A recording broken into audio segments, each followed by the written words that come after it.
To the graduates of the Pink Puff League of 2021, wear sunscreen.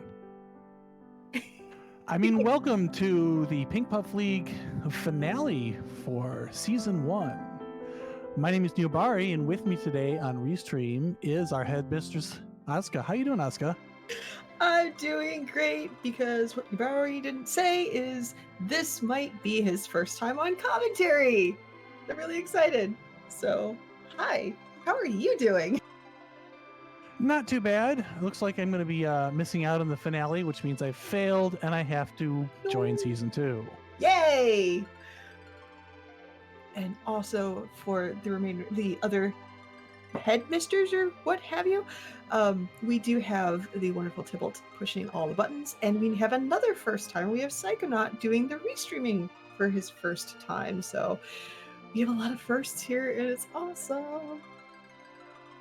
It sure is, and tonight we've got a very special type of seed, don't we?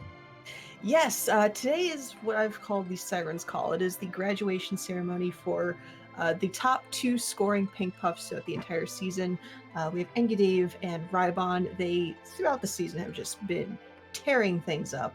And for all of the Puffs, the end goal of this season, and pretty much all the Pink Puff League seasons, is to get them to the point where they feel comfortable doing a tournament flag set.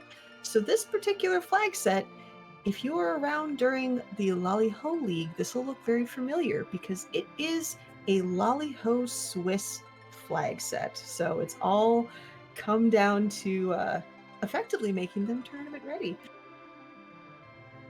Yeah, and in fact, one of our restreamed folk tonight, Dave, actually did enter Lolly-Ho League. So he finished 2 and 4, but when you've got losses to players like Penguinator and Microcorgs, no one's going to blame him for that.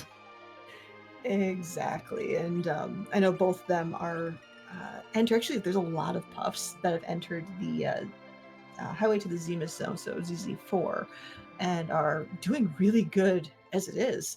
But and it looks like with those black screens, we are starting it. And we did see that wonderful Rosa start, and she is accompanied by a Tella. So Tella's a little interesting. Twin Harp's even more interesting. But do you know why that Tella makes things kind of interesting, especially with the Vanilla Giant flag on? Yep, so as many of you have seen in ZZ4 so far, D-Machine is the primary grind available if there's a Tella and there's a somewhat reasonable Darkness Crystal. But in this case, we've made the D-Machine grind not nearly as interesting. First of all, you've got Vanilla Giant, which means that if you go into the Giant, the only way out is clearing the element spot and clearing the CPU spot, or you reset to a previous save. In addition, we don't have Slingshot turned on, so you can't grab that level 1 Rydia, do like 6 or 7 D machines, and all of a sudden have Nuke. Doesn't work. Yeah, going to the Giant, definitely not the play. That being said, we do have 2 boss fights. We have to go find some dolls, and we have to go find somebody that, well, doesn't stop talking. So it very well could be that both of those bosses are on the Giant, or I would personally like to see one of them, or like in the package, because I'm a horrible human being.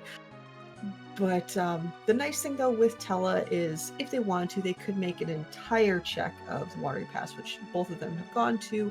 Rybon has only chosen to take the first area, and it looks like Dave is actually going deeper into the Watery Pass and using Tella's early exit spell as a nice little way to get out of there. Or warp? Exit? Words are hard.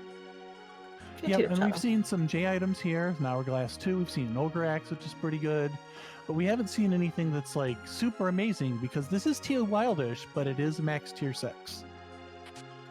Agreed. So for all of you Crystal Sword fans in attendance, no. In summary, no.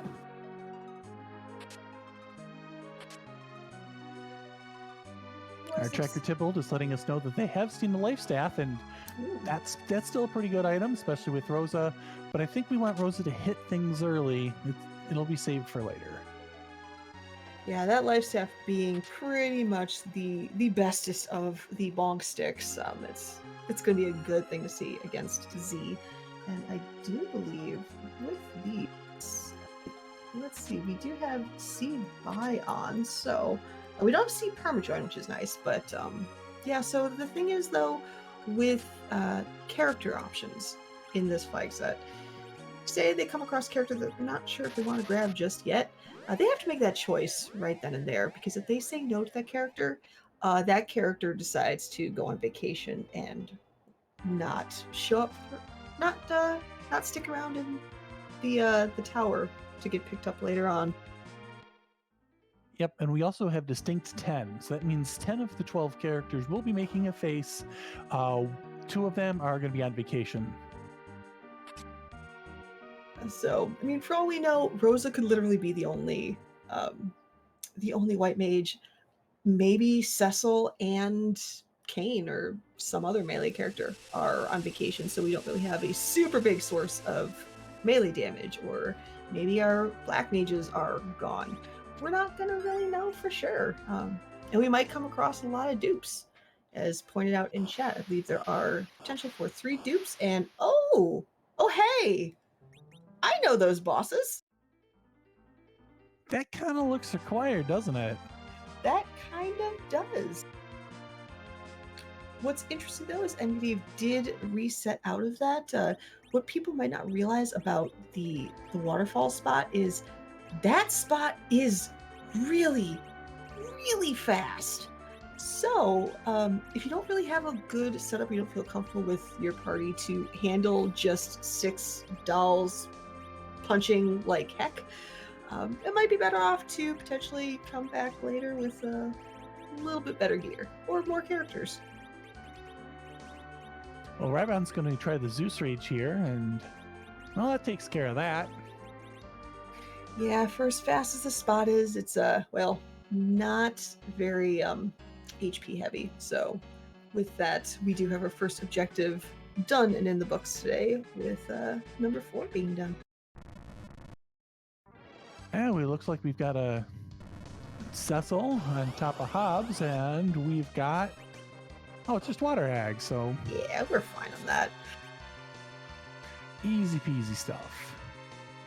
Yeah, I'm personally glad to see Water Hag here, because if there's like a rude, annoying spot that like that twin harp that they have, maybe there's a blue robe that just happens to show up there. We know that's going to be the gauntlet, which all of us watching love to see, and all of the runners playing this seed, well, don't.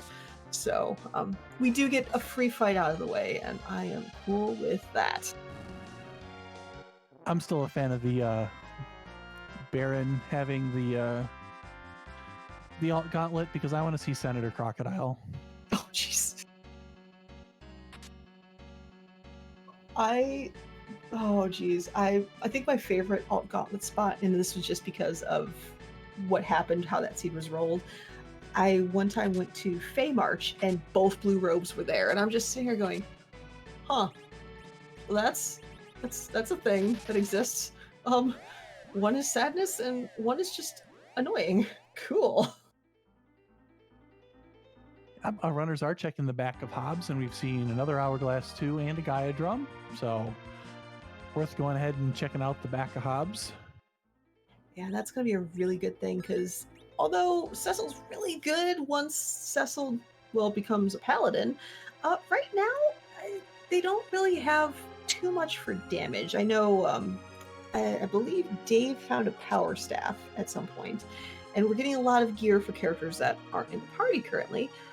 But yeah, if we're relying on a bow and arrow or of weak sauceness and a power staff, that's not great. So those J items like that Gaia drum are going to be nice. And oh, I'm enjoying getting rid of the free fights now, because that means there's no free fights later on.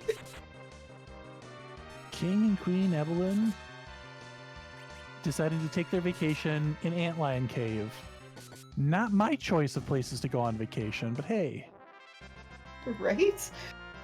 I mean, there was a perfectly good waterfall, or the favorite spot for the king and queen in the super cannon room, because the freest of fights and the freest of spots is just rude. We do find a pan sitting in Antlion Cave, so can't use it quite yet, but runners are always happy to see that early. Let's see if any of our runners decide to try to one trip the castle and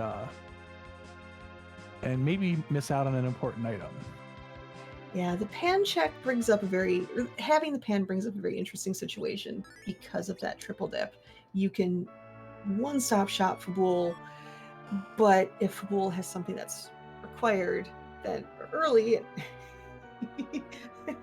hey, I know that guy. Then you're missing out and you're losing time to something. So it's always a risk, but usually the reward makes it worthwhile. Usually, I may have gotten burned once or twice by doing the triple dip, but hey, it happens. It happens to everybody. But we saw that giggle was a Golbez taking in some music bearing in. Now, also what's interesting is the no dupes flag is not on. So, I mean, yay! 2 Tellas! Woo! It's a body. Great. So yeah, if they want to bring on a second Tella, they can, but otherwise, he'll just kind of be cannon fodder until they find a replacement. And I did not check to see who's in Mist Cave today. The reset happened too quick for me to see it. Yeah, I was. Aww! Oh, there's the other blue robe. I has a sad now. So much for Senator Crocodile. I guess they missed the memo that they shouldn't have been there. Oh well.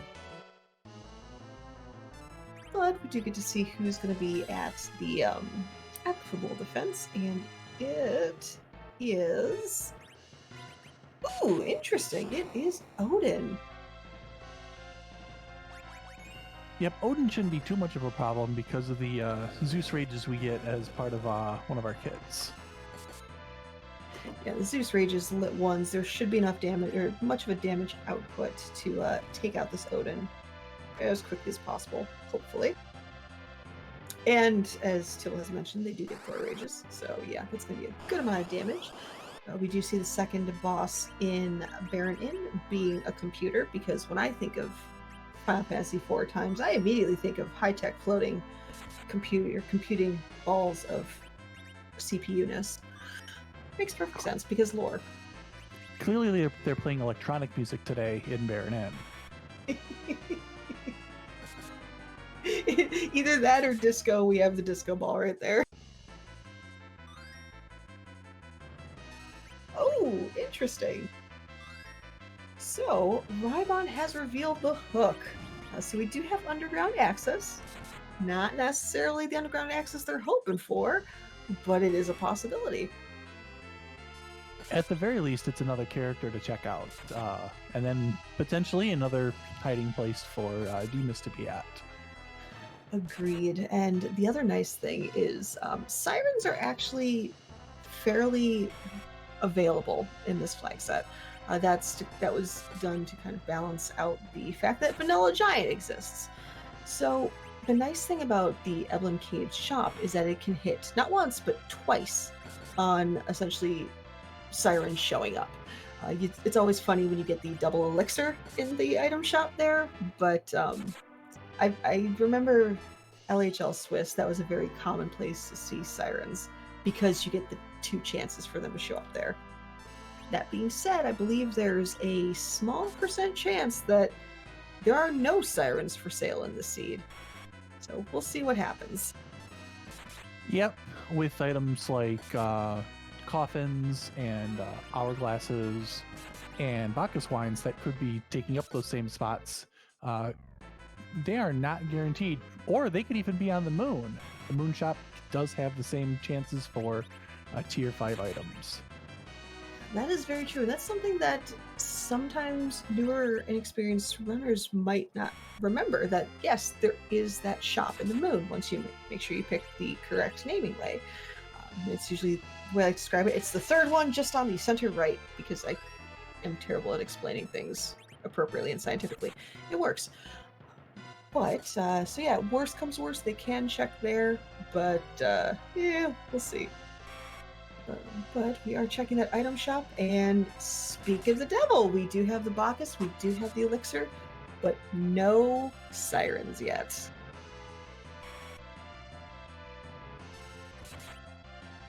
Bacchus wines are still a wonderful thing to see, especially coming from ZZ4, where you just can't buy them. You've got to steal them or find them in item chests. So we do have that Cecil. That Cecil will love to drink wine, and if we can get a heroin robe and some that samurai bow will work. Oh, this is cute. Did you see what Dave just picked up? Yeah, we got a magma key in Baron Inn, so this hook route is not required, but anybody who takes a look at that Golbez and says, I don't want anything of that, well, maybe you should want some of that, because that's going to be way faster than going through these hook bosses. Yeah, this is a very interesting predicament for both runners. From Dave's standpoint, if there is a really good character on the hook route, we'll just say Edge. Say Edge is there.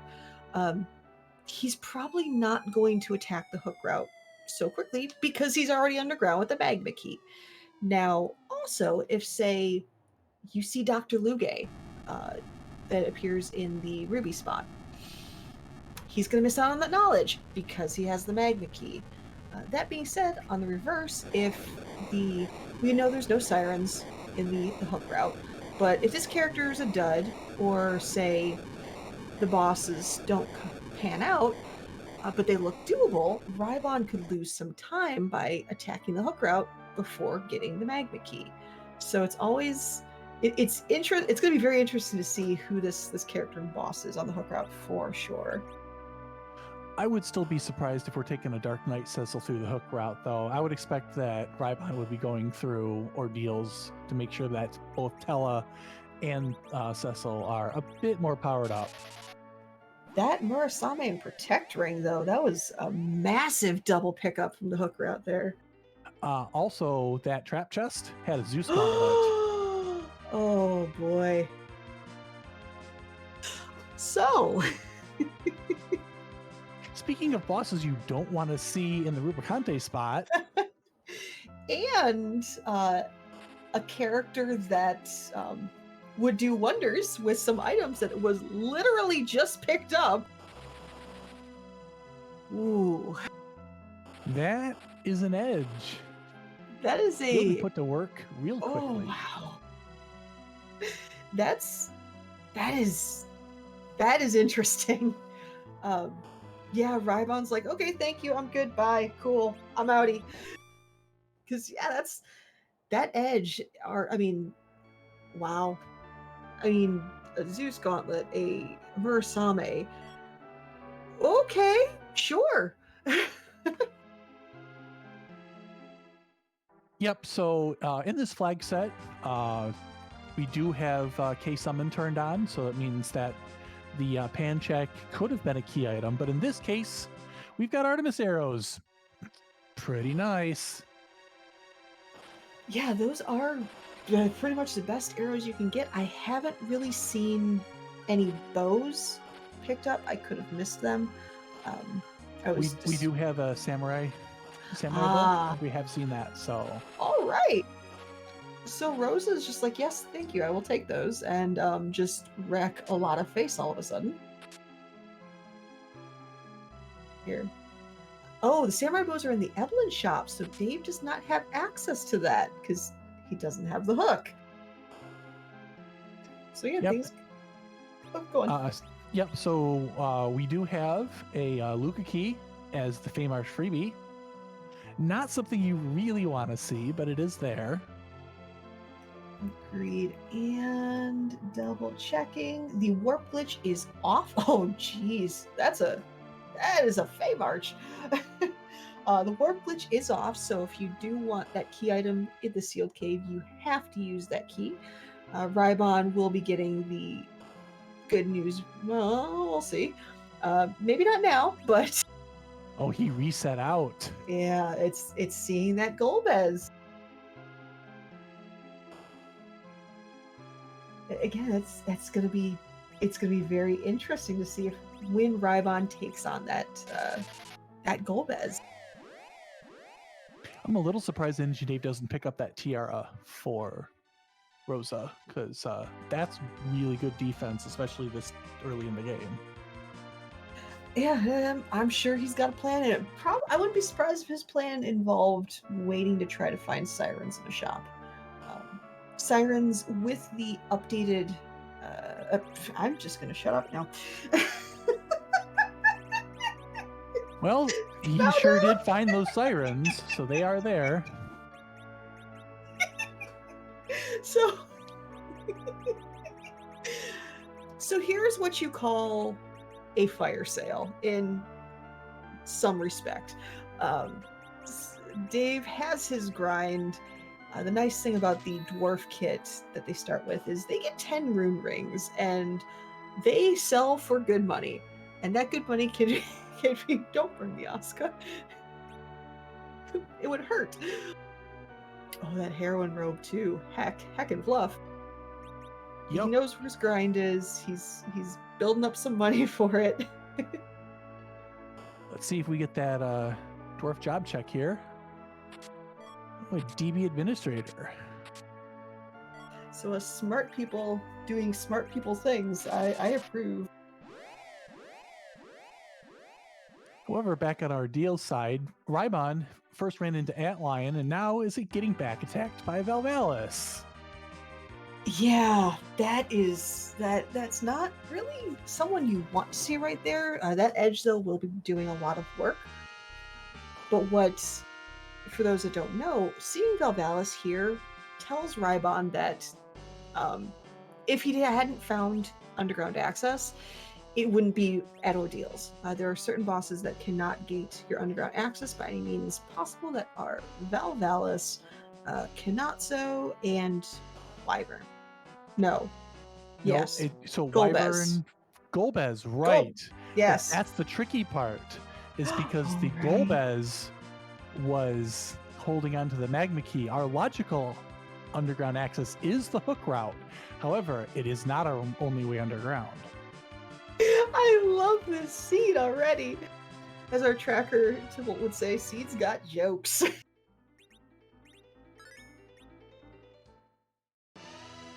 Sure does, and being able to toss things at a spinning tornado seems to solve that problem, as Rybon is going to go into the reflection room, and we'll see what awaits him there. Yeah, this particular spot, I mean, once you have an edge, especially like just a Masamune Zeus or Protect Ring edge, nothing on the overworld scares you, really. Oh, we need an Edward. That's a spoon. It is, and guess what's on? The spoon flag is on. Sure is. Aww. Oh, Kanato, go somewhere else. I mean, I appreciate giving the spoon, but still. Yeah, Kanazo can be very rude in a lot of spots. This is not one of them. Yeah, that is a negative Ghost Rider for sure.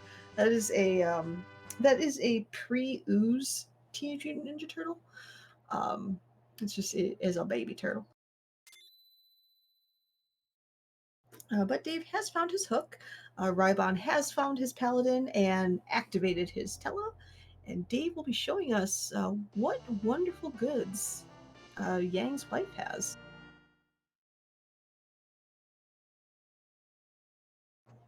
Ooh, Yep, so we had another Zeus gauntlet, but that party rock, we only have 4 characters so far, so that might be Engine Dave's next move, is going to both check out the treasury and to go check out those characters. Yeah, and this brings up a good question. You have the hook, you have the earth crystal. Which one is he going to go check? I mean, yes, you get the two characters, but at the same time, Hook is a gated shop and a gated character. We know, well, Edge is there, and yes, and you have Twin Harp as well, mind you. Yeah, we could be seeing our characters doing the double dip where they're going to go check. They're going to go check Twin Harp, and they're going to go check the Earth Crystal, because in this flag set, completing Cave Magnus is an objective. So eventually, everyone's going to want to go up there and take care of music. That is true. And what's very interesting is now what you might be thinking is what is Rybon doing? Rybon specifically killed 2 people. And the reason being is he's going to fight Golbez. Golbez will summon his pet dragon and take out your party members until there are only 2 left alive. Unless you can block that by either wearing certain items, or you just kill the 2 characters before Golbez gets a chance to. It works out either way. Yeah, Yep, we're not doing a D money manip. Yeah. Now, we did see a couple of D machine grinds in the Lollyho leak, so it's not impossible to see it. We still could see it, but the likelihood of it is really, really low, especially with those sirens underground. Completely agreed there. There's unless pretty much at this point you're going up there to make a really cheeky DMIS check, or you're hurting for those bosses. But yeah, right now I really unfortunately don't see a D money grind in our future, which you'll be seeing enough in ZZ4, so I'm okay with that. Yep, and while both of our runners on stream are currently making progress that the other runners have, we want to take this time to remind you to go and follow both these runners, Enjadave and Rybon. In addition, we'd like to thank our Behind the Scenes crew once again, with Tybalt on trekking and Psychonaut doing our restreaming today. Thank you very much for your time. And give Niabari lots of love. And yes, because, okay, we're going to, since they're back, they're kind of crossing each other's steps again, let me tell you about Fangirl Asuka. When PPL started, seeing your name appear made me so happy. Neo and I are both restreamers, so we don't get to really work together very often, but real talk, Niabari is one of the best restreamers in the free enterprise community, and I'd never seen him like race or play a seed. So when his name popped up, I fangirled. I was so happy. And then you offered to be a featured restreamer, and then I got even happier. And after all this time, he's never done commentary, and he decided to do it today. So yeah, I'm in complete fangirl mode right now. So everybody give so much love to Nialari, who's a really heckin' good person and a sweetheart and just amazing and really good at what he does. Yeah. The end. And don't forget to also give Asuka a follow. She streams way more than I do. Like, I will stream once in a blue moon if I, for some reason, have races for this. But in terms of like racing for me, I've got wrist issues, so I can only practice so much. So I'm never going to be a fully competitive racer. But the occasional racer, sure, I can do that. But he's also really downplaying himself. He's really good. And yes, to answer your question, chat, we did not see you playing with your dolls again because they were in the waterfall. So they were being put through the wash, I guess. No, something like that. We have not been stopped by dialogue though, so he has not been found. Yep, we've not found the pink tail. We've not found either pieces of Forge, and we have not found Dr. Lugace. So, despite the fact that this at least looked jetty to start with, doesn't necessarily mean that it's going to be. Yeah, it's always funny when you see a seed and it looks very jetty, and then yeah, all of a sudden it's like, oh, actually not so much because we've buried something heckin' deep. So yeah, we'll get to see what our newest restreamer, welcome to the dark side, by the way, has in store for our runners today. Yeah, I mean, you can see the big difference on Engidave's side running into that Valvalis without the edge. I mean, you've got two Telestead, you've got a Dark Knight Cecil who's really not going to be super useful, and you've got Rosa, who's pretty much it and is now trying to keep herself alive. Yeah, Rosa's full on in self-rescuing princess mode, so it's making a big difference. And yeah, back attack Val, there are definitely some bosses you never want to see in back attack, and Valvalis is one of them.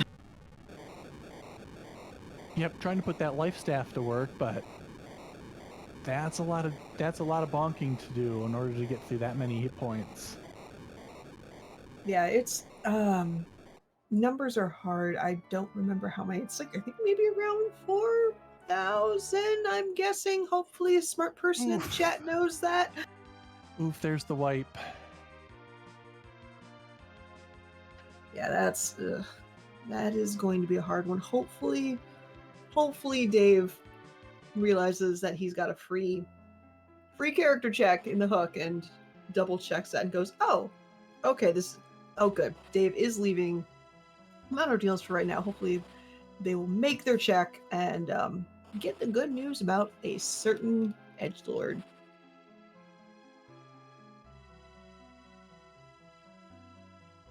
He's thinking about it. This is definitely that I'm thinking while I'm menuing kind of menuing.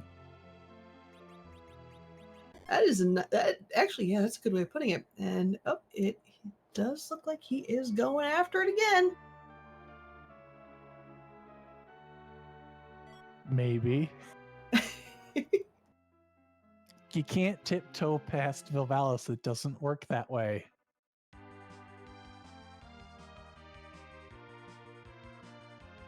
No, I think he's making the right decision here, which is go get more characters, or go get characters that will actually do damage in this situation. Agreed, or just any character at this point. And Tybalt has mentioned that back attack Val is a 3,000 HP spot, so it would be more like an hour, not a half hour. Yeah, and Rybon is having omelets for dinner. It makes perfect sense. I mean, aside from the double Tella, that is a solid Z comp right there, and particularly a Zerk comp with Edge and Cecil just going burr eventually.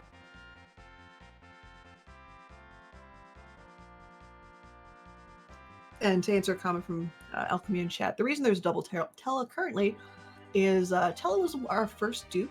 We started with a second character was Tella, and then Tella was at Baron Inn. Everybody else is a unique character thus far.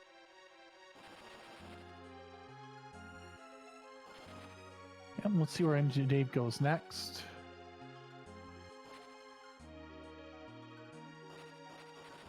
I will say, since again they're kind of crisscrossing each other's paths. So Yubari definitely is one of our awesome, super fantastic pink puffs.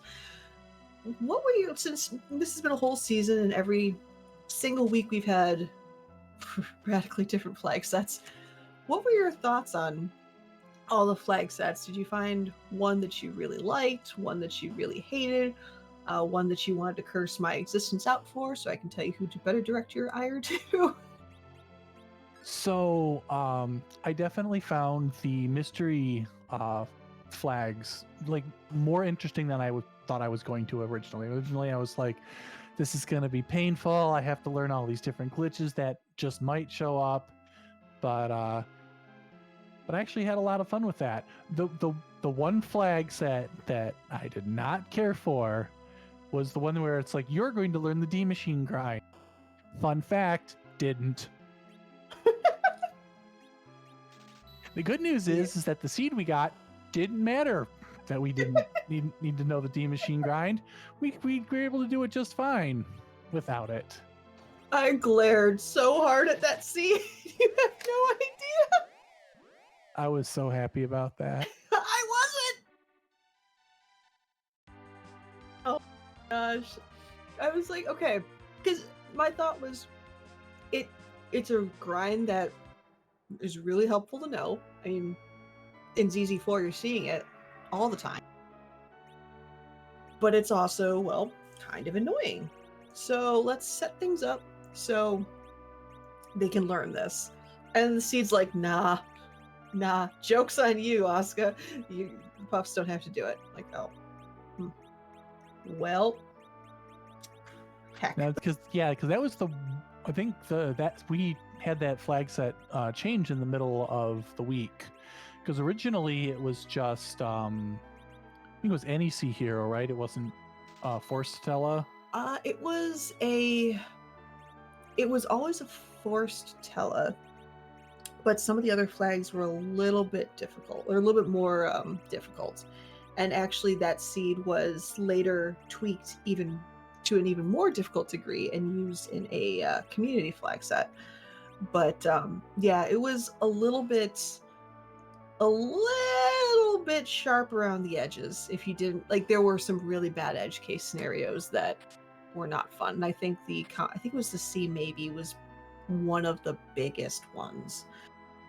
Yep, because it was the distinct number was fairly low, and then the maybe forced the you could have some terrible flags. And trust me, my practice seed was terrible, but it wasn't terrible because of the maybe flags. It was terrible because Darkness Crystal was behind a demist at the Rubicante spot. Ooh! And it was a magma seed. Oh no! It was also special. So folks who know me as restreaming will understand that I tend to roll, and Asuka also tends to roll, some pretty nasty seeds. We are very proud of this. Yes, we are. But this also means we roll terrible seeds for ourselves. Yes, we do. Yeah, we it's just one of those things. It's an equal opportunity hex seed rolling. And Tybalt in chat mentioning the Force Cane, that was specifically for reject percent. Reject percent was like Rydia, Edward, Porum, Yang, Sid. I think Tella, maybe, I don't know, but Tella was definitely there because there was another seed that was screaming, "You probably want a D machine." Oh, right. But we didn't need to either. Mm-hmm. Those who finished fastest did do a D machine, but those of us who were right behind didn't need to, and we came up with some pretty respectable times. You are absolutely correct in that one. Yeah, Tybalt, the cane. I threw the cane in there because, yeah, I didn't want to make the puffs hate me. At least not at that point. I wanted to save it for the LHL Swiss flag set, but yeah, we threw the starting cane just in case. Yeah, and that was definitely appreciated. It's like, here, you have a little bit of damage as a treat. Figure out the rest. So what's going to be interesting is that, so we're 35 minutes, 36 minutes into the seed, and we know both of our runners have seen where Calcabrena is, but we only had one of them actually complete it. Well, Enshidave will remember that Calcabrena is at the waterfall, or is he going to forget? Stay tuned. That is such a good point, and totally one that, yeah, everyone's done. Also, another quick psych out, we don't get the treasury just yet, but on the flip side, it looks like we are going to be getting not just music, but objectively required music. So shout out to everyone that fades the harp, because not today. Thanks, Rybon. Yep, good advice is do your objectives. Check your objectives, check your freebies. And check Demus, and don't forget about it. Not that that's burned me in a seed and cost me about 40 minutes one time. Not salty. Yeah, we still have not seen that demist anywhere. Right? No, I can't think of any. I'm trying to. It can still be a very hilariously. I don't know how to make the giant required anymore, unless it's a Demus that has The pink tail. tail, and then Dr. Louis is up there as well. Yep. I hope my witch powers have not worn out, because, yeah, that would be cool.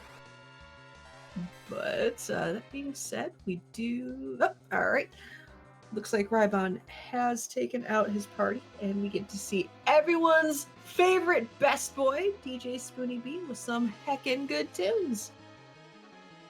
Is this the part where we're supposed to keep talking? Totally is. Especially if it's Zelda music. Well, I guess we'll listen to find out if it's Zelda music.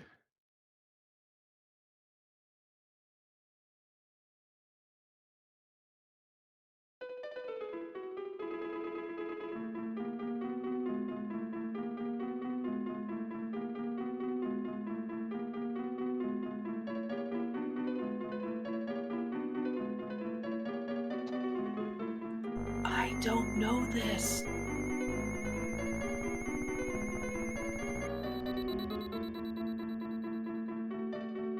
It's Delfino Plaza, but we won't talk over it. Oh, yeah, it is. And I'm not talking, I'm whispering.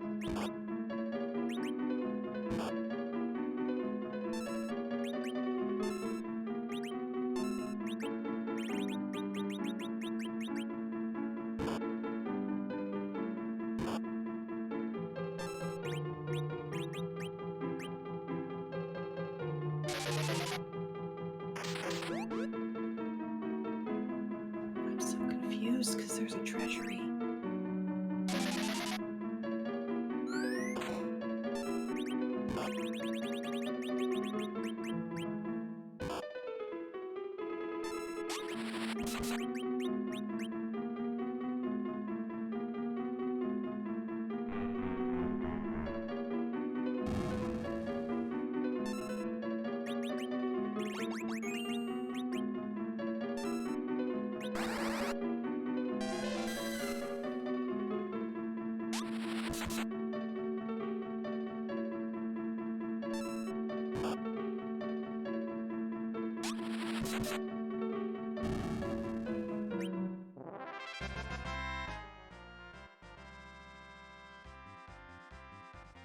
Well, we can stop whispering for just a moment, but that was definitely Delfino Plaza from Super Mario Sunshine.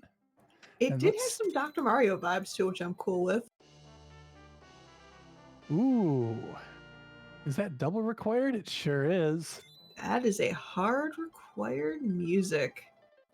Oh, I love to see it, and all the Fate Heart people love to, well, not love to see it.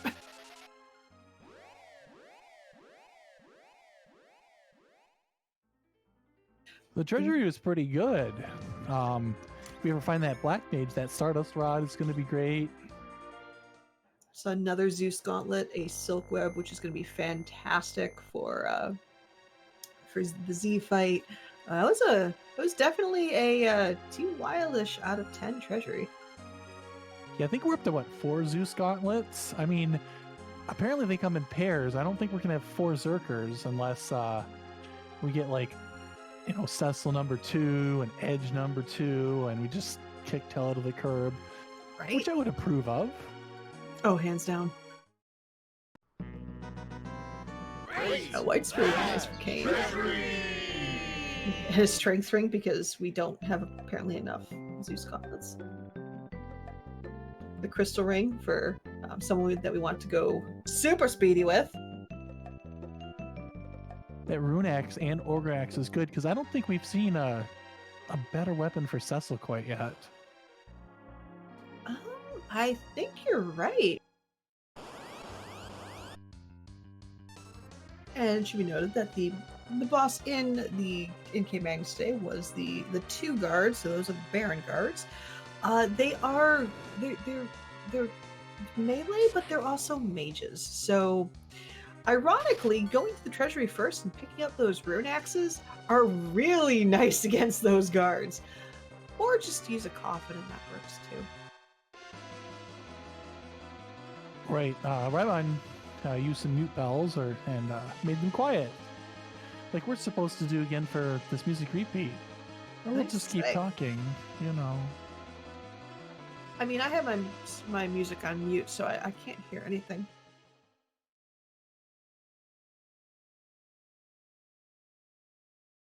But meanwhile, we do get that Earth Crystal check, and what's nice, and the reason that both of our runners did not do Earth Crystal first, is that with the Twin Harp, it brings you right back to, oh my goodness, Troya. To Baron? Oh, okay, yeah. Never mind. I'm bad. This is why I don't race, y'all. But still put you in the area, so they can just go right back to the Earth Crystal and go get some good checks and go see who that boss is. And in this case, we do have a purple robe, so it's either going to be Mylon and Friends or Mylon and Z, and it is Mylon and Friends.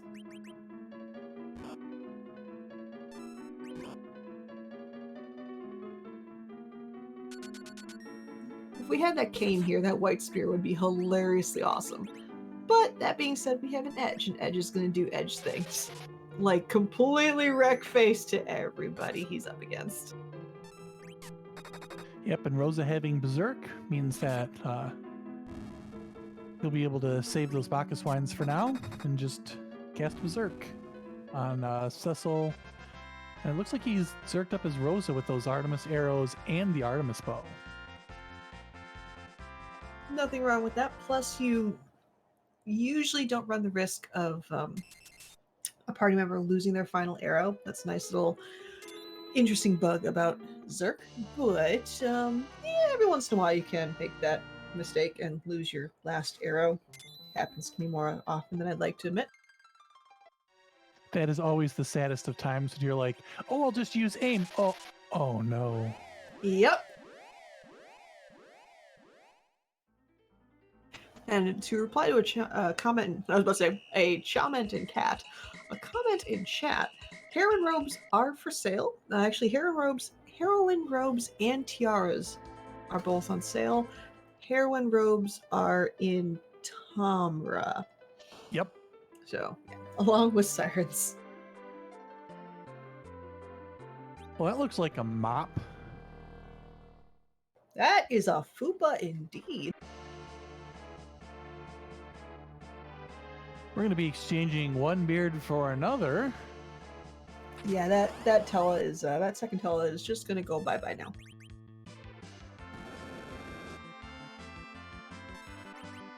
That's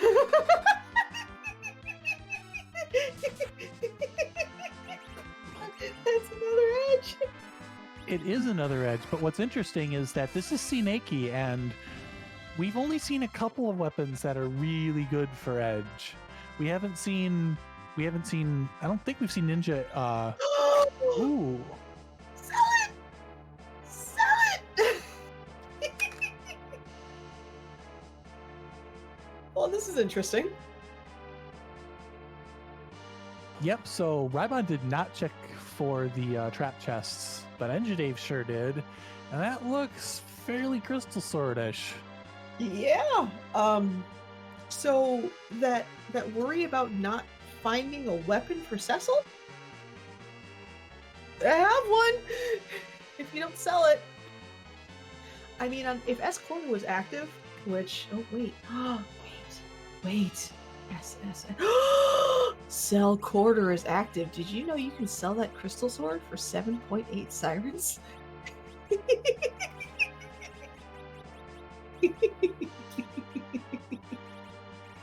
We could, because we could always find a second one. I mean, totally. We have to trade in a pigtail after all. Maybe. Yep, and we've got a dark elf who is taking up that spot in the tower. I legitimately got very confused and was about to make the comment of, I thought he did Cave Magnus already, and you just bailed me out hard. So thank you for that. No problem. Oh, but this is so interesting because you have now Dave is going to get his first edge and our Fusoya, which cool.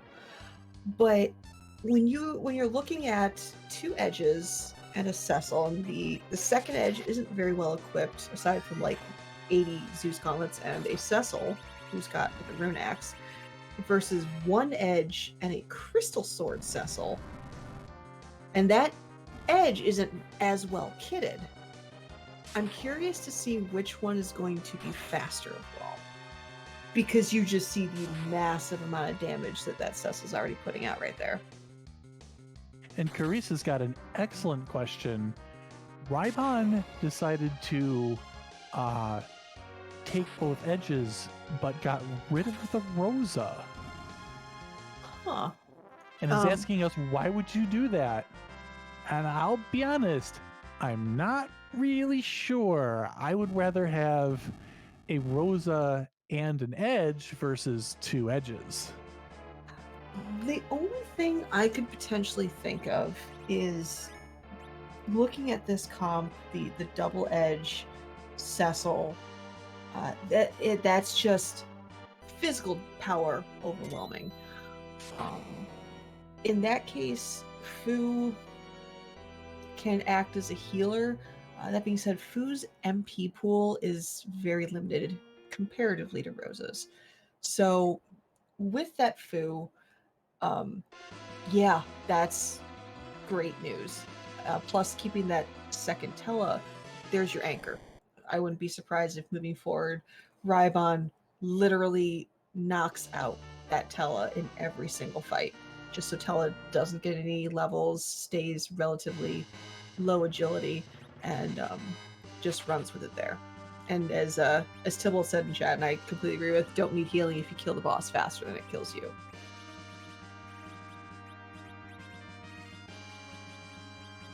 Oh, Dave, you need going the hook route.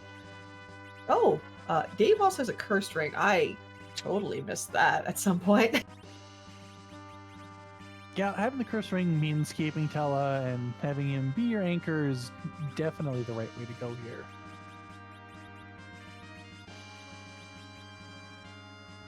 Looks like we definitely have a speedy mop now. Like, definitely faster than Roomba speed, but we'll see how fast he starts slinging spells. Meanwhile, we get some sushi over on Rybon's screen. And that sushi is officially gone. Sweet!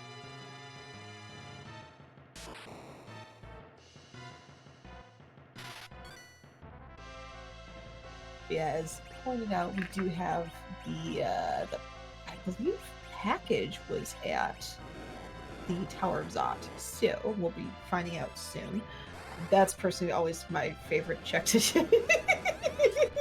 So there's our third duplicate. It's another Tela.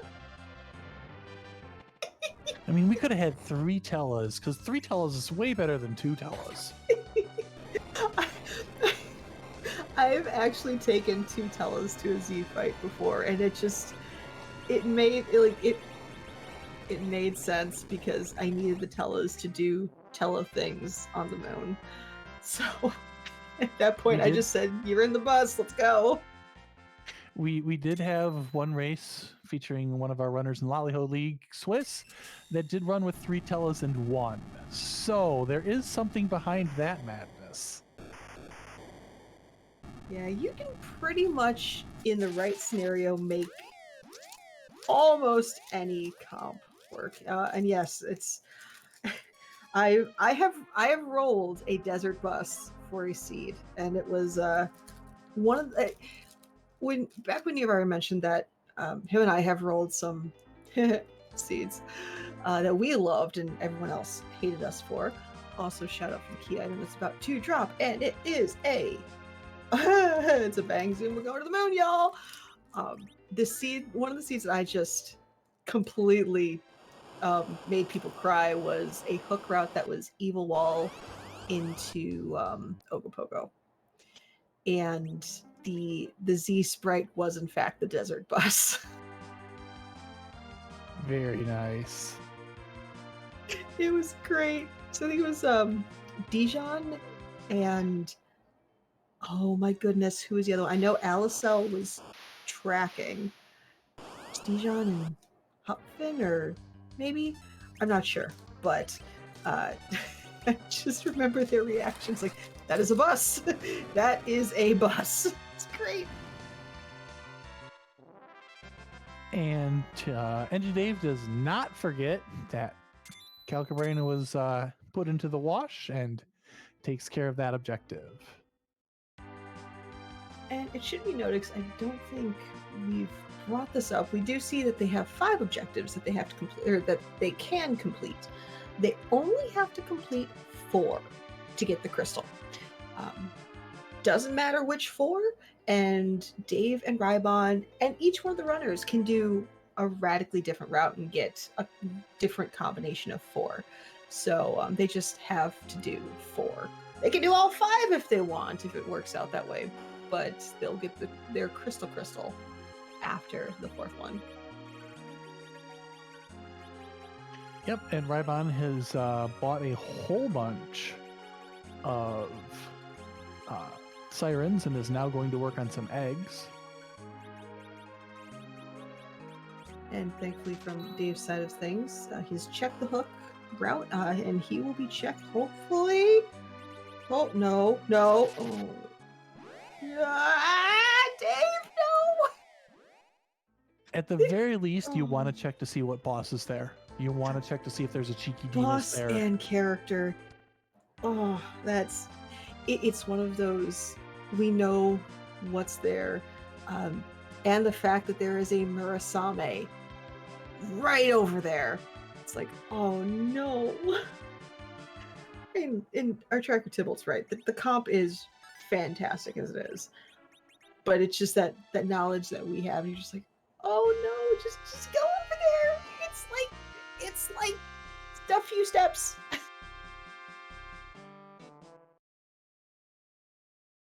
Yep. So what's interesting, especially with having the 10 key items that Rybon already has, is that he is doing the egg grind. So with Moon Access, you still have the ability to do things like King Ryu's, because you can just buy the Hourglass 2s. And that might be just a little bit faster, considering you do have a Fu and you do have a Tella. They both have weak. Yeah, it's one of those, you can almost go either way. And some people, like these 2 runners, are absolutely comfortable going up there with the King Ryu's. But at the same time, I wouldn't be surprised if Rybon's thinking, excuse me, I haven't raised the whale yet. That's an extra cutscene. Let's just get a grind done right now and get to the point where we can blow up the moon. He's pretty much close to comfortable Z levels, meaning our Zerkers can withstand an unnerved Big Bang, which is like the 2200 range. Yeah, so it won't be too many more eggs before they're safe there. But yeah, I think Rybon just wants to be ready to go and blow up things, and yeah, we're good.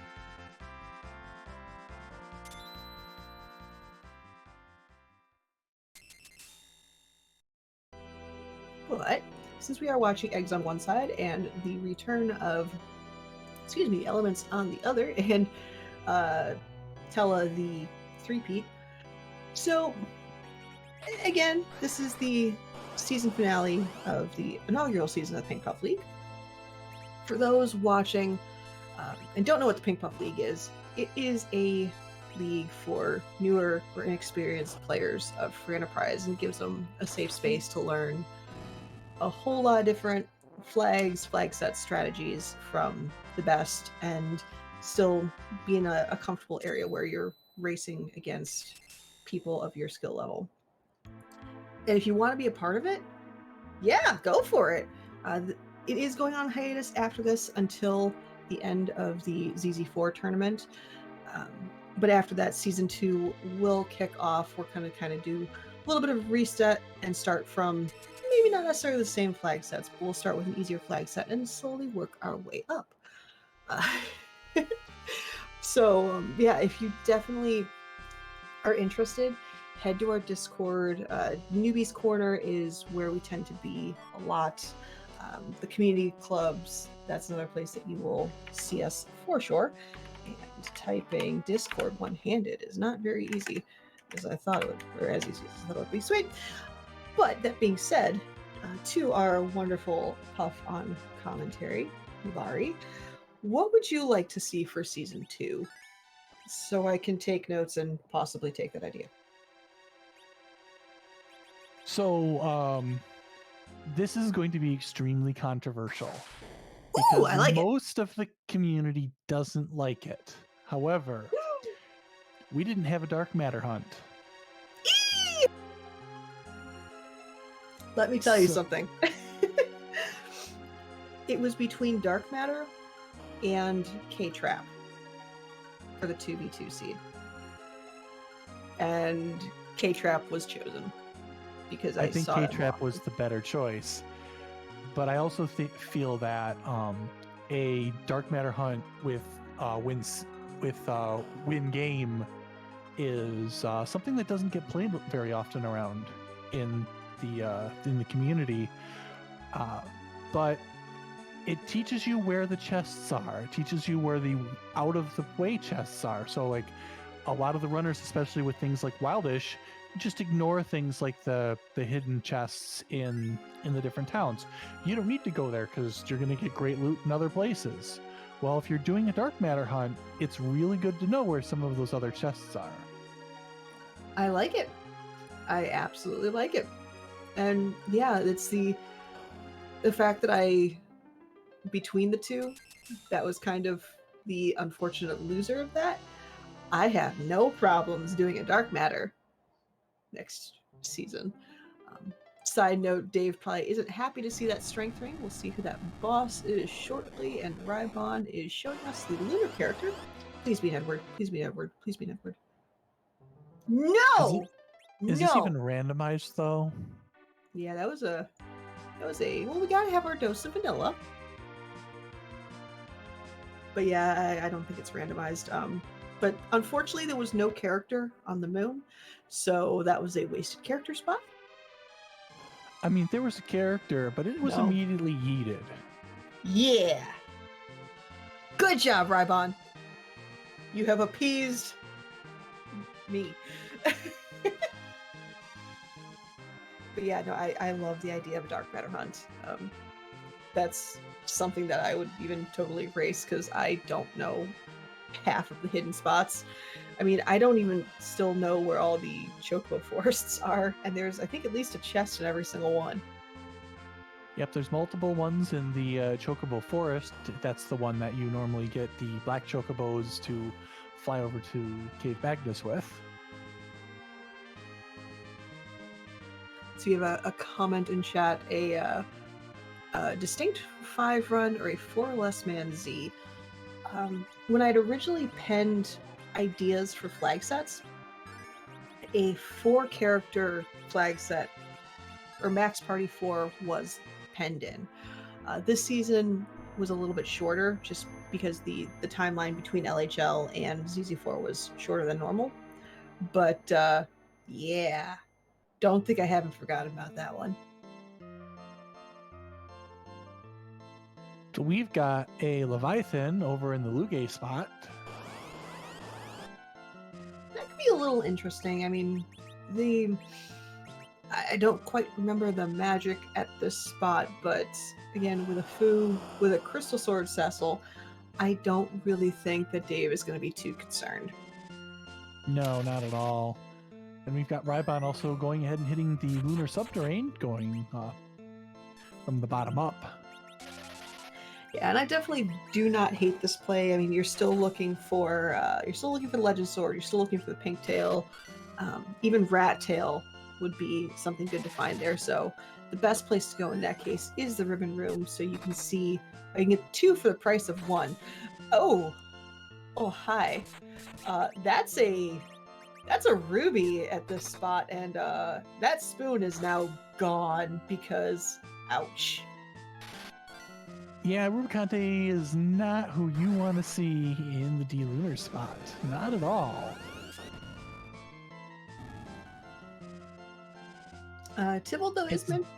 It's the magic spell power is 7, so it could be a worse spot.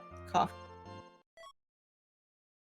it's a lot of hit points, and you got to deal with Claire, and you're hoping to see something a little different because you've got all of those counters that are going to happen with every swing. Agreed. And Dave, ironically, has traded one summon for another. Has defeated the Leviathan at the top of tower and got a Bahamut summon for it. And Dave said, "I'm good, thank you," and just noped out of it. Butler, Dave for sure has a cursed ring. I'm not sure about Rybon though. And the person who would be wearing it is definitely that Tella that's taking a nap. Oh, absolutely. What's nice to have, or when you have the cursed ring, in a lot of sense, you don't have to necessarily worry about keeping characters down, but it definitely doesn't hurt. Yeah, Ruby proving even with that really small spell power, Claire still hurts. Yeah, Claire is really. We just saw an egg not get cooked at all. It just got thrown against a shiny, like, pokey, stabby, slicey thing and just exploded. You only need to do about 800 points of damage, and Cecil's like, "I'm just gonna do 3,000, just in case." Yeah, and as NG gets that Cecil levels, he's just going to get faster and faster, guarantee himself that first spot.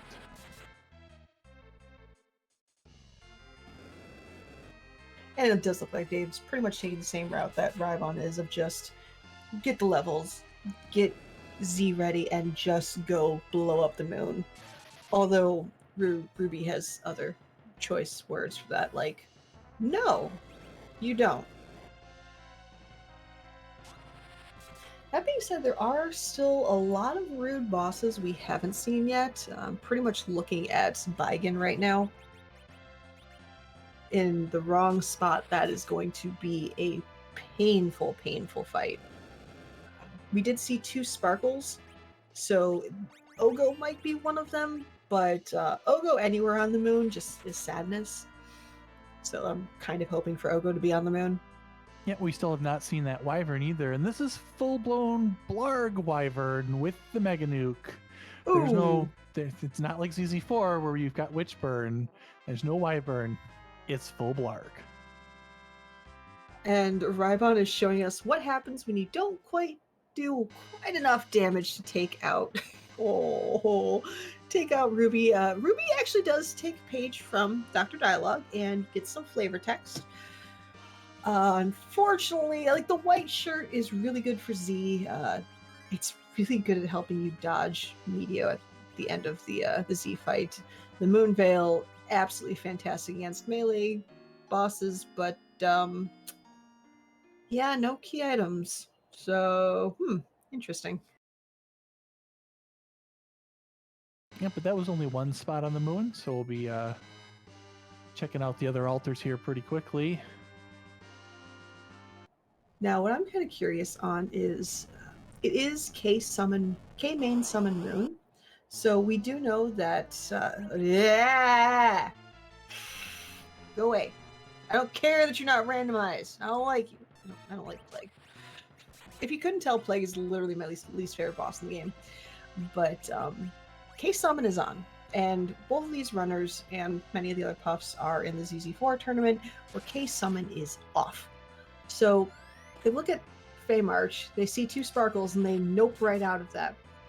At this point, they're pretty much able to take on both of those bosses. But are they going to? For all we know, those bosses could literally have the pink tail and the legend sword. So that can make things incredibly awkward. If they both go to the moon, which looks like Dave is going to be joining Rybon shortly.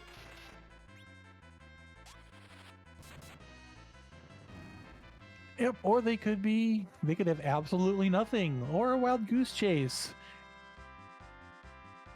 Oh yeah, that's the fun and not fun part about K-Main Summon Moon is that there are so oh man, that is the second Bahamut summon. There are so many zonks and rabbit holes and just things spread out everywhere that it really sometimes it comes down sometimes to just who gets lucky, and rando will rando.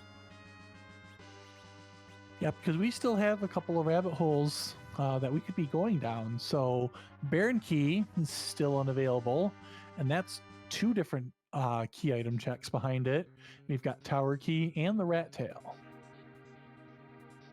Agreed. And yeah, Sand Ruby we don't have, but that's no big deal because, well, it's only going to give a character. And yeah, both of these comps are pretty much, my guess, set in stone.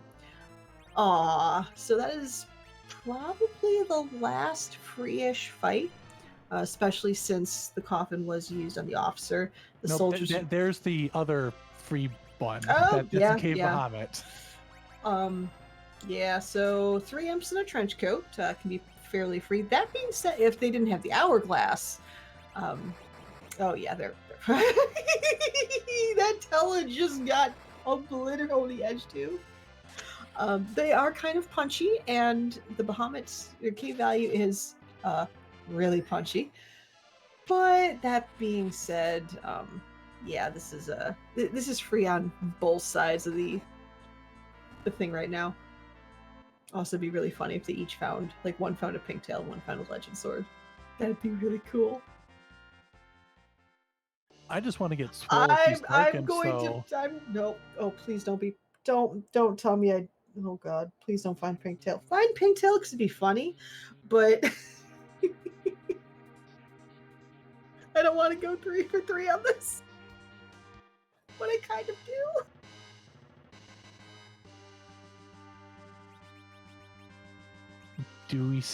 Is there more witchery happening? Oh my god.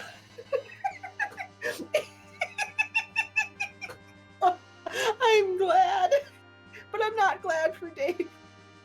I'm glad for my safety because I don't want to get burned. Don't worry, this is a safe space for witches. Yeah. Yeah, they both got swords, but only one of them's the winner. Ironically, Rybon would actually really want to see that sword. I don't think he still has anything good for Cecil. Dave is the only one that has the crystal sword. Because the crystal sword was the flame dog chest in Tower of Zot. Yep. So Rybon might be sitting on a rune axe at best for Cecil right now. So yeah, that defense sword would work wonders. It's definitely a step up. Meanwhile, we'll see what Dave does about that Rydia. I don't see him taking her, especially with Cursed Ring and Tella, but who am I to judge? Ooh, well, that's interesting with the rat tail. That is definitely a rabbit hole, but do you go back in and check that Murasame altar? What's interesting is if that rat tail gives the pink tail, Rybon would effectively be in go mode. And he has Z access with the darkness crystal. No pass though, unfortunately. We haven't found that yet. So it's a gamble.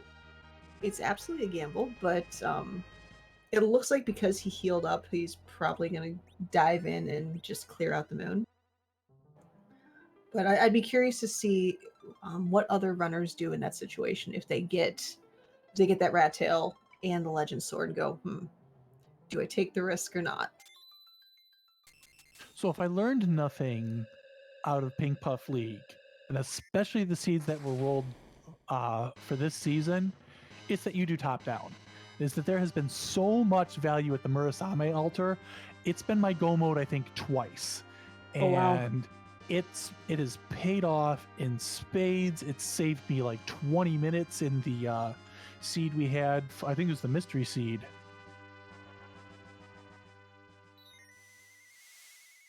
Yeah, it's the top down versus bottom up. That is always such an interesting debate because I demist. It goes both ways, and sometimes in this case the logical one would be bottom up because just the density of key item checks. But here, it's not paid off, so it. Yeah. I mean, we did see the legend sword, so absolutely, like there was value down in the moon. This is definitely not a haunted moon, but sometimes when it comes to bigger races, you need to make the decision that some of your other racers don't do, and both of these racers decided to go bottom up. So if you're looking to make that change and you're going to go to the moon, sometimes top down is the better way to go. That's not going to pay off every time, but if you do the same thing that everybody else does and you're slower, you're going to still be slower. Agreed. And what's interesting is it's this in this case is ironically paid off that they went bottom down, and Rybon, in his case, got the legend sword. Hopefully Dave follows suit, because okay, you found your rat tail, which could lead to pink tail. Now you see demist. I would be stunned if Rybon didn't immediately, if demist does not give pink tail, if Rybon did not immediately leave the moon and go turn in rat tail, go turn in the demist Ridimom check, because this is effectively 2 key item checks now with demist, because the free key item flag is off. So Ridimom has the potential to have value, and you know what? She might even have the pass. So, like, say, for instance, this spot gives pigtail.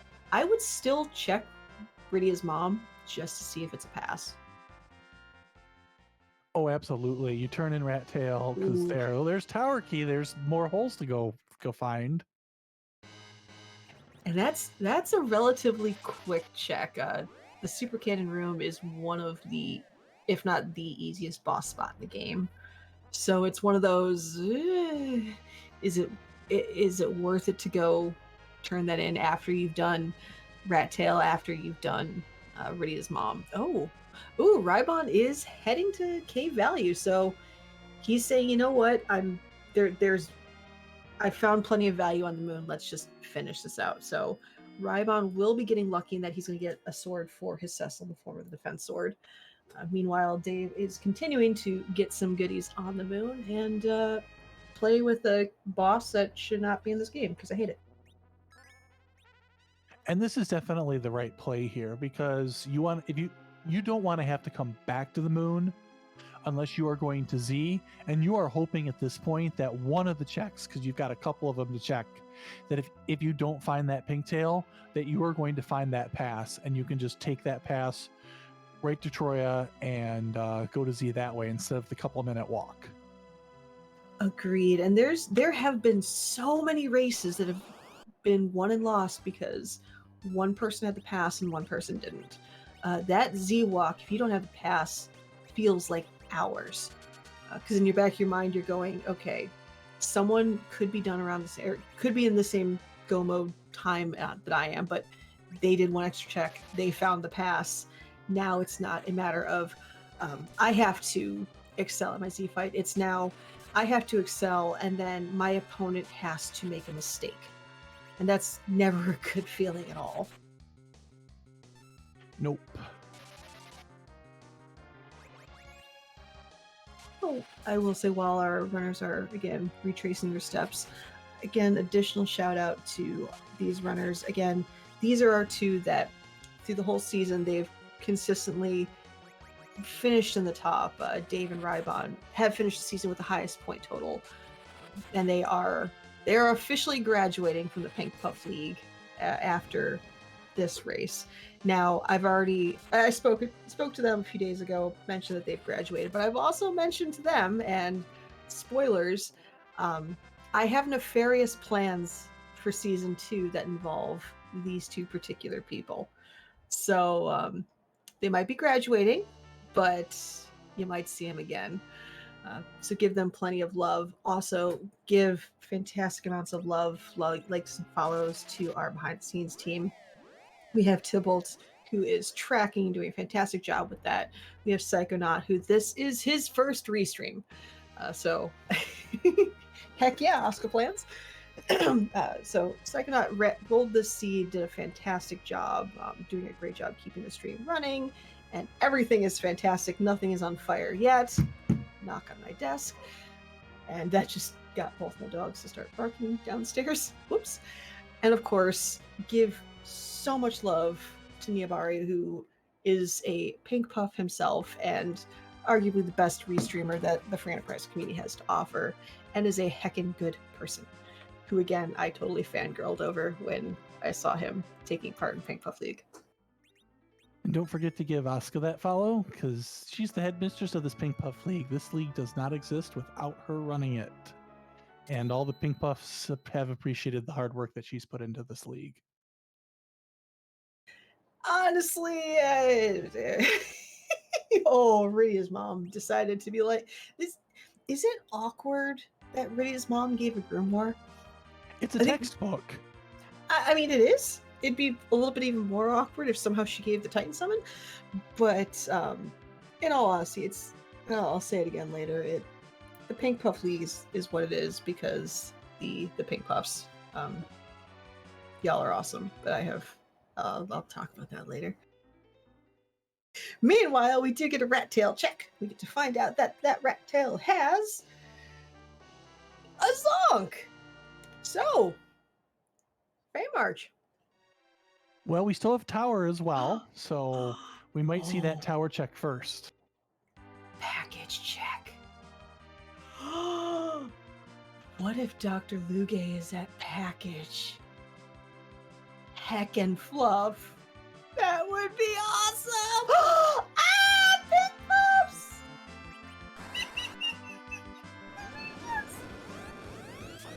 So Dave, would you like to explain what Dave is doing? Dave has decided to show off the Pink Puffs, who make all of your characters become berserked, so all they can do is attack. The good news is this is a fairly zerky team, so it'll work out pretty well. And there is a very, very, very, very, very, very, very, very tiny chance that animate armor can drop from this fight.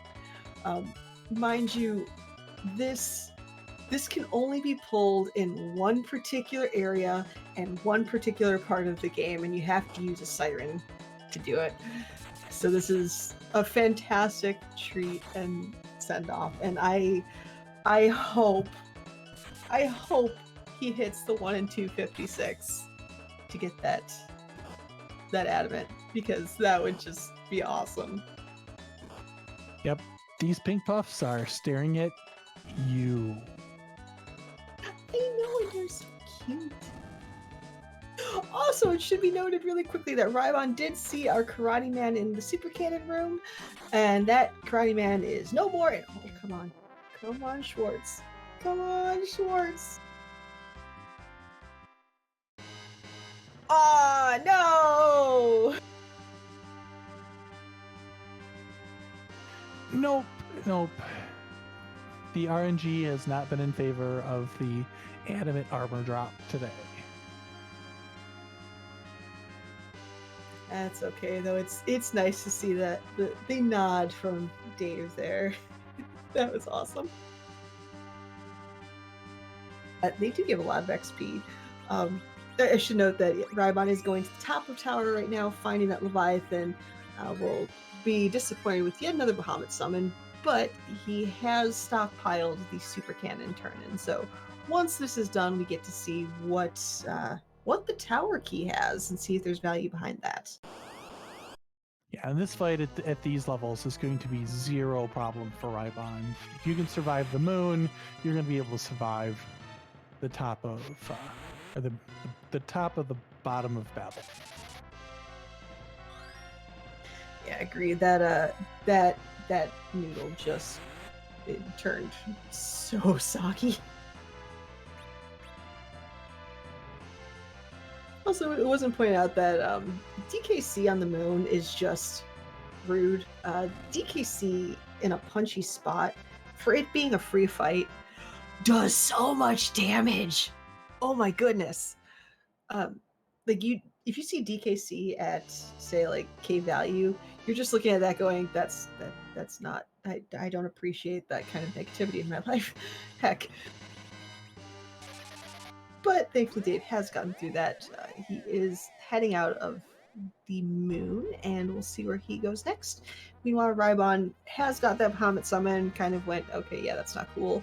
And hopefully we'll get to see that tower key check in the very near future. So for those of you who've been enjoying today's race and are waiting for more ZZ4 action, we've got coming to you tomorrow at 10 p.m. Eastern, where we're going to have our third of 15 races. And then Saturday, we've got a double header. There's going to be 2 races, qualifiers for the Highway to the Zeromus Zone 4. So you can be watching ZZ4 all weekend. Yeah, and those races have been packed with people. There's been 60, 70 plus people in those races thus far. Like, whew. So it's they can be, and the seeds have been very interesting so far. So it'll be curious to see how the other seeds turn out. Absolutely, and it is still not too late for you to join the Highway to Zeromus Zone 4. Oh. Well, it turns out that tower key has a lot of heckin' value. That is Sure officially, well, yeah, that is officially go mode.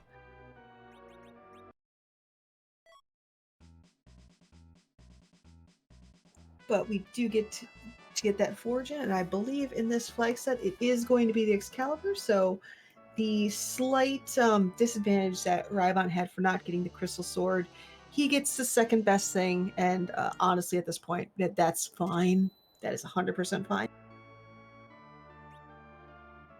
Yeah, Oh, the Tower power Key shirt. was at the Murzame altar to answer chat. And Sybil has pointed out Baron, Giant, or Package will have Dr. Luge, since the 2 spots in Feymarch were both sparkles. We don't know what those sparkles were, but it doesn't matter. Also, yeah, the King Queen of Evelyn spot is unknown as well, so there could be value there.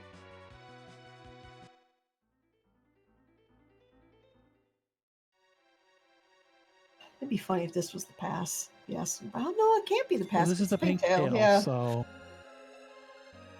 we can get another crystal sword so you can sell it. Another crystal sword. I saw that crystal and I was like, wait, hold on. Whew. Well, we have a dart for Edge because it's not going on Kane. Yeah, Kane has decided that, you know what, I'm good. All of you can have fun. I'm just gonna watch this from the sidelines. To answer another chat question, Demist was a glass hat, not a key item. Or no, that's right. It's a grimoire. Still not a key item. Yep. The rat tail was a glass hat, I think. Yeah, that's correct. We didn't get a pass though, which was kind of interesting. No, that's definitely looking like there was some kind of value at Feymarch. Whether definitely not the obvious go mode value, but if any of our runners decide to check one of those, they might have found the pass there, or they might have found the rabbit hole that is Baron Key. Because at this point, Baron Key pretty much has to be from those Feymarch bosses. Yes, Baron Key is in one of those spots. Does any other key item location we already know about? Luca key was checked. And yeah, no, that is the last one.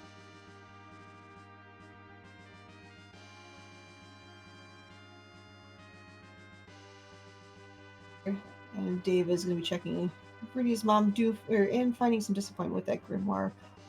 Now it's just a matter of hopefully he checks that tower key soon. Aside from obviously checking the free easy checks, that's the next free one, I guess, if you will. So we'll see that hopefully. He did not check the Baron or the package boss, and we'll see if he hops over. Nope. Dave has decided, yeah, I don't feel like going to the package. It's as much as I love the package check, it does take a little while. You do have a long series of cutscenes to go through. So yeah, you don't need to. I don't see either of or any runner at this point making that check. No, it's super duper long, and since we already know where the demist is, they're very disincentivized from checking that. And to answer comment in chat, yeah, the Odin spot is currently locked. That is locked behind, or it's gated behind the Baron key. As we said, the Baron key is one of the Fey March spots, which is a sparkle and a sparkle. And that's the best we got.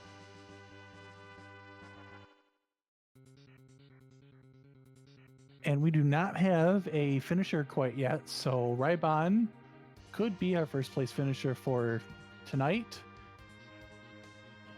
And since we're getting close to the spot, and thank you, Psychonaut, I'm starting to see some Z flags, and I'm going to let our wonderful, wonderful commentator, Yabari, give that whole spiel. So go for it.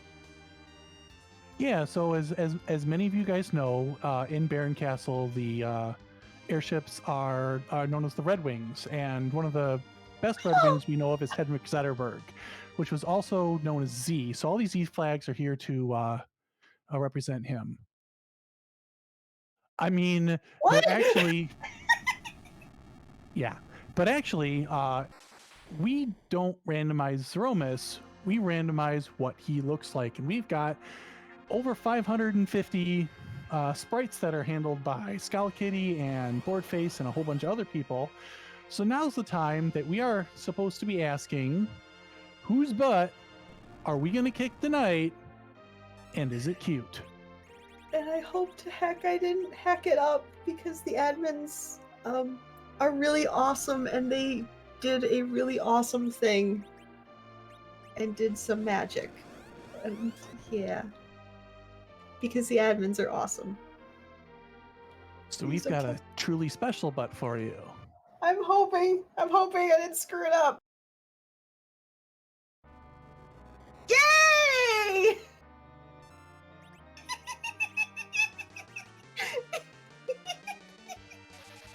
It's Pinkmas! It's very, very big.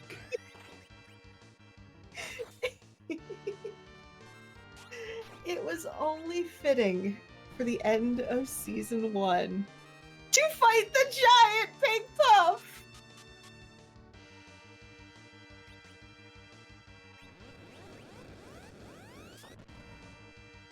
Ooh, Rybon gets lucky with that counter nuke because it hits the Tella in the middle, which he doesn't care about. Pinkmas is being nice today. And to answer, was it planned or was it really good coincidence? Alistair, it was magic. TM. Smiley face.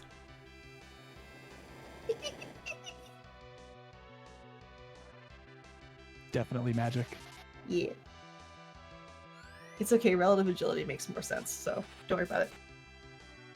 Very true. So it looks like Rybon is going with the tried and true Zerking strategy of berserking his melee fighters so that they get extra turns against Zeromus, and hopefully you don't have to deal with the second Big Bang. And with this party, that might be happening. But what's actually interesting is while we're looking at Z, we have a first place finisher. And that first place finisher is Cubs Rule 21. Cubs has finished with a time of 1 hour, 30 minutes, 58 seconds. And as I'm opening my big mouse, we had a second place finisher. That second place finisher is Mike 34. Mike finished with a time of 1 hour, 32 minutes, and 19 seconds. So get some GGs in chat for that. Wonderful job, Puffs. We'd like to welcome in the Raiders from Dusty Griff's Stream. You guys are catching the very end of our Pink Puff League finale. Though, quick story, seeing this giant Pink Puff sprite for the first time, and as it sinks to the ground because Rybon has destroyed the Pink Puff with a final time in third place of 1 hour, 32 minutes, and 52 seconds. It's GG's to Rybon. Seeing this sprite was one of the influences behind naming this the Pink Puff League. So, yeah. So we'll see if Rybon is available for interview here in just a moment. Meanwhile, it does look like our wonderful Ang Dave does have the goods. They are heading to... they are going to the moon. And it does look like, now that I've said that, I did hear a little boop, and Rybon has joined us in the comms booth. So GG's on that third place, Rybon.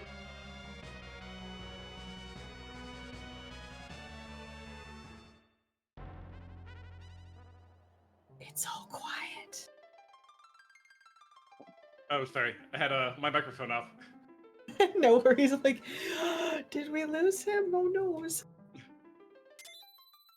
So, yeah, fun seed. Yeah, so what's your general thoughts on the seed as a whole and the league as a whole? Well, starting with the seed, man, that gold that sure was rude. I think I lost a lot of time there. Probably did. I should have remembered. I think I was watching Martin the other night, and he taught me that just that first spot is too fast to auto attack if you don't knock down to battle speed 3. So that's on me to remember. But otherwise, the seed was very interesting. The moon was not haunted. I was worried it would be, and I'd be way far behind. The entire time I'm doing it, I'm like, I really should have done the field cave while I was down there. At least check what the item was, check what the boss was. But looked like it worked out though. But on my thoughts on the league as a whole, the Pink Puff League is fantastic. 3.5 months ago, I wasn't a good runner at all. I did my first race on ladder. I got mashed up with coffee and chocobos. I lost by about 40-45 minutes. It was great. Since then, I think I've improved quite a bit in great parts of this league, thanks to Asuka and Possum and everyone else who's been teaching along the way. I've never done a D-Machine grind until just a few weeks ago when the seed pretty much required it. I've never done push speed to jump or any of this other stuff, and then Pink Puff League really just taught me to expand my boundaries and try new flagsets and try new things in the game. And bluntly, I mean, you're one of the puffs that have entered the ZZ4 tournament, and definitely in the names of people that they're looking out for. I mean, the people coming out of Pink Puff League are surprising and kind of scaring a lot of people. Not to toot your horn, but I'm totally putting that feathers in your cap. Like, the amount of progress you've made in such a short time is terrifying. Heck. Well, I'm not sure if I'm really scaring anybody, and I'm definitely not trying to, though I wouldn't mind giving a veteran or two a fright in bracket, if I make it that far at the very least. But yeah, I'm looking forward to DD4. I have 2 races under my belt, and looking to do a couple more before 15 qualifiers are done. Great. So I have a question because one interesting piece of strategy is that when you got to Tower of Zot, you ended up dropping your Rosa. Can you talk us through the thought process of not keeping the Rosa, that you went ahead and took the second edge? I really I wanted to keep Rotha, then Fu showed up for the most part, and I know that if I was going to get the other characters online, I was probably going to get Rotha online at the same time, but Fu pretty much came online already. I think he was at 1600 HP when I picked him up, so, and I had the inkling that he probably had Nuke, and he would provide a lot more contribution early on compared to Rotha. Rotha just wasn't going to carry me through some early fights without grinding, because I believe by that point I didn't have 10 key items. I didn't want to grind just yet. So I had a few more checks to do, and I didn't really want to do it with an underpowered white mage. And I knew that when I finally got down to Z, I'd rather have 3 Berserkers rather than 2. Granted, I never actually found any decent gear for that second edge, so he wasn't exactly the best Berserker, but I rolled that dice and unfortunately it didn't come up. Gotcha. I have to ask, in terms of this season as a whole, what was your favorite and least favorite flag set? My favorite flag set probably pushed me to jump, actually. Really? It actually... I don't play it too much. I've only played it once on the ladder, and I played a couple of Mysidian jumping clubs. But it's still a really fun flag set, and I think that getting pretty decent at it would really help out, let's say, mystery ladder or something like that, because so many people seem reluctant to play it. But it's not that bad, actually. It's actually pretty fun. It really changes the game up. My least favorite would probably be... I'm not sure if I have a least favorite. They're all talked a lot. Maybe Supermarket Sweep at the front end, but that's only because I did so much of it on ladder prior to... I didn't do too much, but I've done a lot of it on ladder by this point, so I'm a little tired of it. Fair.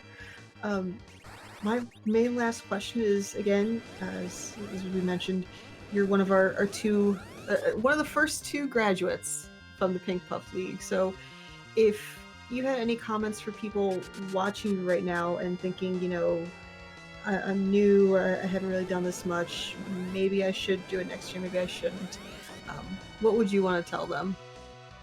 Don't wait. I mean, there may be people out there watching right now, or people watching on YouTube later, who think, this game looks fun, but it's not for me, or I'll never be good at it, but that's not true. There's a community here to help you for learning the game.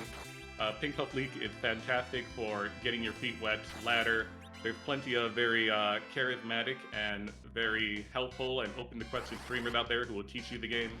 Whether it's yourself, Asuka, whether it's Pasta Morpheus, PK, Martin Broadcloak, all fantastic streamers that will be happy to teach you everything about this game. Just ask them questions. I asked so many streamers questions over the last 3 months to really learn all the, you know, techniques that may or may not come up in races, and everyone was very welcoming. So yeah, it's fun to watch. I love watching for Enterprise. I started watching back during ZZ3, and then I caught Lollyho League, and I decided to hop in after that, and I wish I didn't take that long. It's fun to watch, but it's way more fun to play. Well, do you have anything else for Rybon? Nope, GG's Rybon. Looking forward to watching you in ZZ4, especially how well you've been doing so far. So good luck to you with the rest of the ZZ4 tournament. Thank you very much. Thank you all for hosting the restream. Asuka for making the Pink Puff League, and best of luck to everybody in Season 2, whenever that happens. Hopefully November, December. Yeah, whenever ZZ4 is done, and thank you for being absolutely amazing for Enterprise and just in general. So it's been fun watching you grow. So GG's. Thanks. It's been a blast.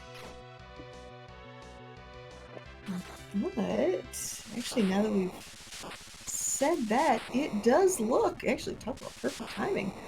We have Endgame finishing out in 4th place with a time of, excuse me, 1 hour, 41 minutes, and 5 seconds. So get your GGs out for Dave, and we'll see if we can get him in for an interview shortly.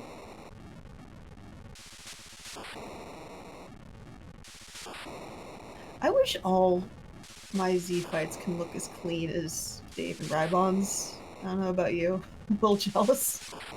Oh, we've been joined by NG Dave in the comms booth. GG NG Dave, can you give us our thoughts on the seed as a whole? Thank How about you, you? GG's, everyone. I'm a little jealous. Oh, we've That been back joined attack by Val, NG that Dave. was That was a dirty In the trick. comms booth, Honestly, GPNs I gave, went in my gave menu, us a- thought I had a bow, realized I didn't, then thought maybe I could just power bonk my way through it.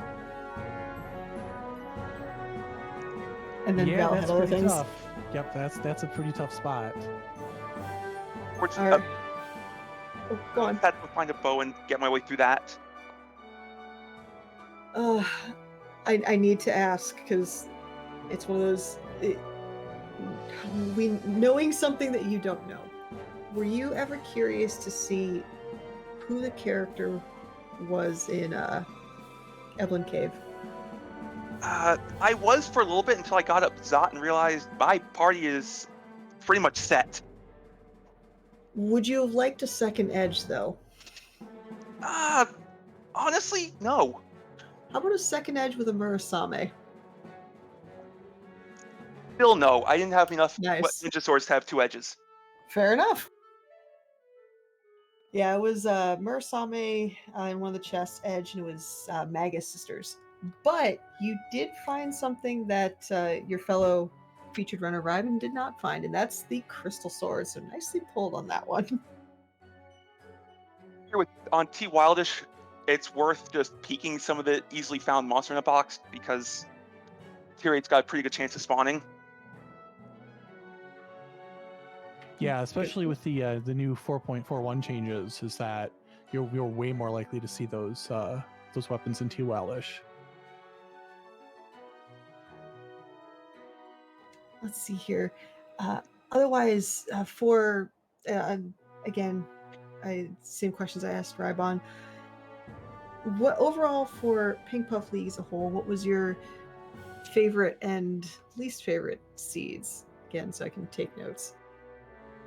Oh, my favorite would have been the Sea Hero. Interesting.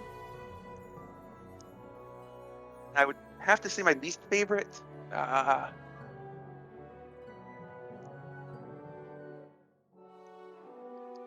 I'm going to have to say Mystery here only because I think it would be better if we had like 2 more weeks and Mystery would have fit in more. No, I get it. I totally get it. Again, scribbling notes, don't mind me. I will say. The Sea Sprite was coming for revenge. And also, shout out to checking the pink puffs. That chat and myself really popped off when you did that. That was awesome to see. The Pink Puff League finale. You can't not take a Pink Puff fight.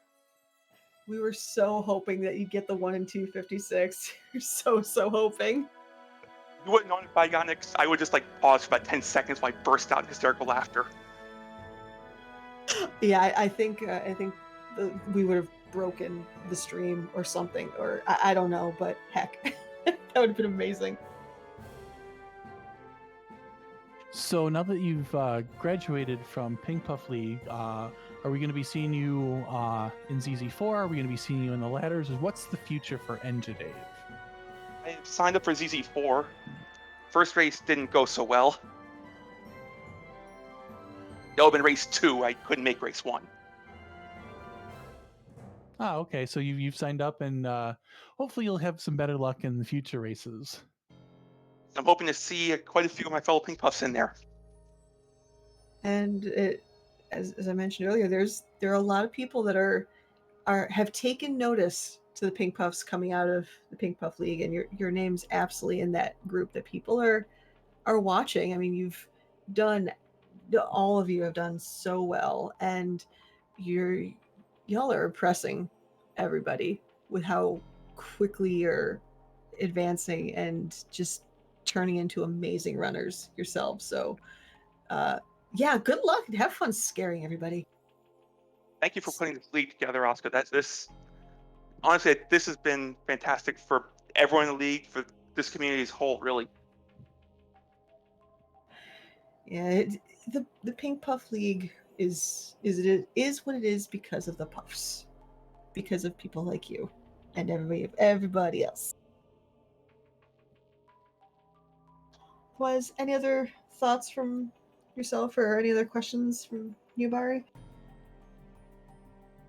I do not have any further questions. Dave, if you have any final thoughts for us? Good luck to the rest, or good luck to the rest of the puffs, and thank you for everyone. Thank you for the restreams, the comms, and of course, Oscar for putting us together. And congrats on the wonderful seed, the 4th place, and congrats on graduating. I believe going into this race, you were the #1 ranked puff overall. So GG's to that. It's been a treat to watch everybody, and you especially, this whole season. I do look forward to being able to inflict some evil next season. I know. I mentioned the nefarious plans. It's gonna be great once I figure out what they are. GG's, Something evil and nefarious. Something evil. It works. GG. So, congratulations to both Rybon and Enjadave for finishing in 3rd place and 4th place on our restream. You did. And yeah, with that, the inaugural Pink Puff League season has come to an end. I will be coming back for a 2nd season. It's been a treat to watch all these puffs do amazing things and continue to do amazing things. Yabari, absolutely one of them himself. It's been a treat to see you race and do just be awesome, and it was a double treat to have you on comms today for sure. Absolutely. So, Asuka, do you have other people you'd like to thank that may have helped you along the way here? Maybe. Oh geez, I have the whole list of helpers and friends and people. When I put together these flag sets, I'll be honest, I had never really put together a flag set before, so I trusted a lot of smart people to make sure I didn't just do something completely borked. So in no particular order, PK4787, Possum Morpheus, Zoe Vermilion, Baka Shinobi, Poorly Drawn Bees, Lady Ed 19, Martin Broadcloak, Solaris, Infinius, Flurry 14, Neon Gray, all of them did amazing work helping me make the flag sets what they are. Antidale with his amazing PB2J primer, because that was the flag set I was most scared of because I know next to nothing about PB2J, and he jumped in and shared his knowledge.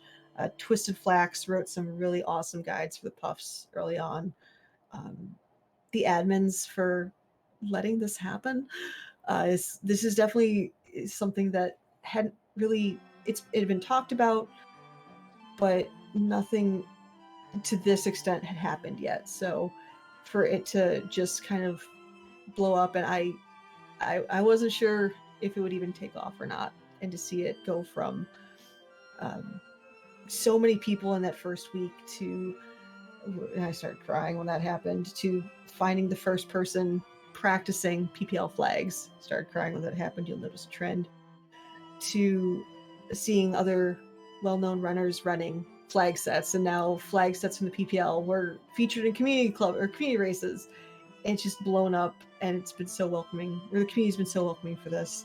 And so again, thank you to the admins for taking the chance and letting this become what it is, and all y'all watching this right now for just cheering on some amazing people.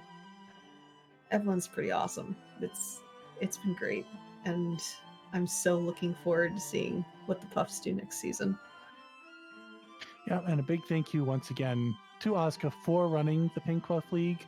Without her, without being the glue to keep us all together, this doesn't happen.